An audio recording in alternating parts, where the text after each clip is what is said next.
Hello everyone, in today's video I'll show you on how you can add supports in the Creality Print Slicer.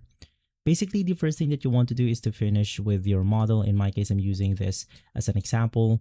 To get started, you want to click on the piece that you want to apply your support into, and then you want to navigate through the side categories. Basically, we have quality, strength, speed, and finally support.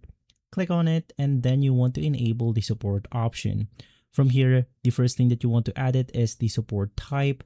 Basically, you have the normal automatic, tree automatic, which will automatically apply our support onto our shape.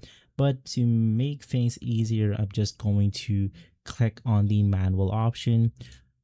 And from here, to get started with adding your support manually, you want to click on the support painting.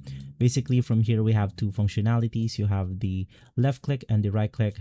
So in my case, I'm going to be applying using the left click onto my shape right here, and it will apply this green paint onto my model. To apply the support blockers, which it's in the word itself, which will block supports from appearing into our shape. So let me just go ahead and finish this up real quick with the wings.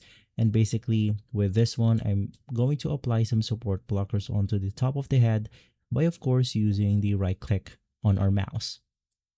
And so if you click on the slice plate option, it will then apply those supports, as you can see.